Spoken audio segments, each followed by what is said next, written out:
As you heal, you are healed, because the Holy Spirit sees no order of difficulty in healing.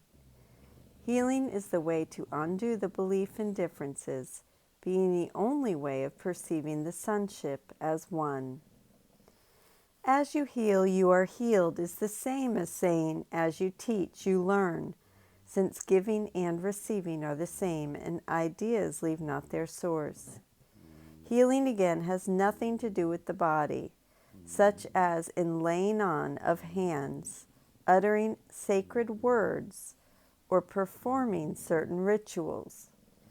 Learning from the Holy Spirit, we recognize that it is our minds alone that are healed, for sickness lies only in the insane choice for the ego.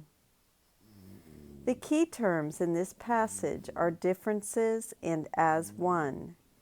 We need always remember that the concept of differences is at the root of the ego system and its world. And while we cannot directly perceive the sonship as one because we are too fearful, we can begin to undo the belief in separate or differing interests and realize the sheer madness in believing we can be happy at another's expense. What speeds us along the journey is looking at the world around us. For example, what we read in the papers or watch on the news and see its insanity. The world is based on the principle of one or the other, and we need to look at this without judgment or fear, with a gentle smile that sees beyond illusions to the truth. We also examine the specialness of our lives with the same lack of judgment. This perception is therefore in accord with the laws of God, even in a state of mind that is out of accord with His. The strength of right perception is so great that it brings the mind into accord with His, because it serves His voice, which is in all of you. Even though our split minds are asleep, we can still experience the reflection of oneness, the unity of Christ, by looking through the eyes of right perception to see the interests of the fragmented sonship as one.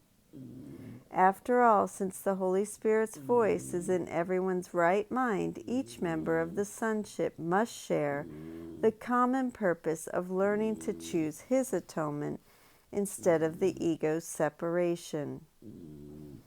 Jesus continues His discussion of healing in the context of the theme of forgetting and remembering.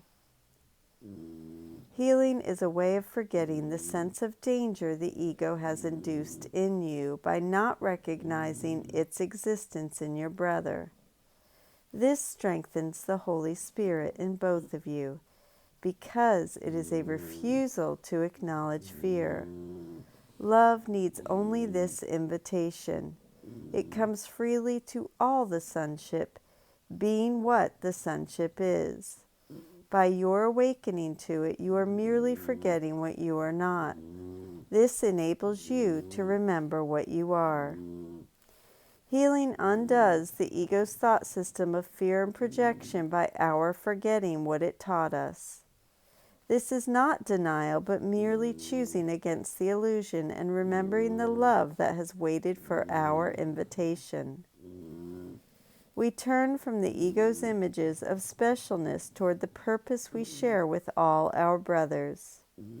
Fear has gone and love returned to take its rightful place in our minds. Only minds communicate, since the ego cannot obliterate the impulse to communicate, because it is also the impulse to create.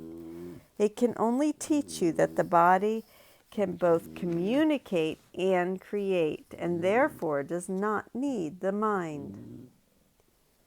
This is our world, wherein we believe bodies create life, which is why, for example, motherhood is held in such high esteem. Once we created bodies, we believed they could communicate with each other. All this is but part of the ego's arrogant thought system based on its insane belief it has usurped God's creative power. This insanity is protected by the ego's strategy of mindlessness, which ensures that it can never be questioned by the mind that can choose the sanity of the Holy Spirit's correction.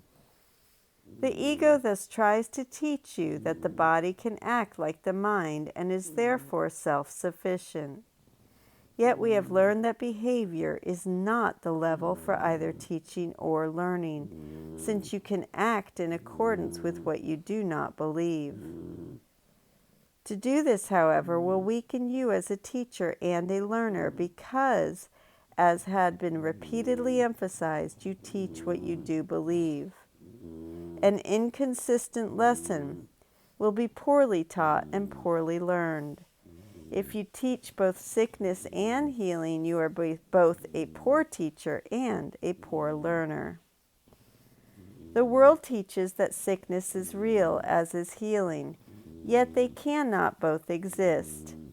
Healing merely exposes sickness for the illusion it is, healing the mind and having nothing at all to do with the body.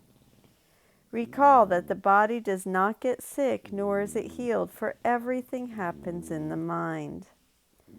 The difficulty in accepting this truth lies in our attraction as individual entities to the world and body. This is understandable within the illusion, but is hardly helpful in awakening us from the ego's nightmares of guilt and attack. We need to recognize that since Jesus does not speak of bodies when he speaks of healing and addresses us only as decision-making minds, he asks us to teach through the example of our defenselessness the paramount position of the mind in our salvation.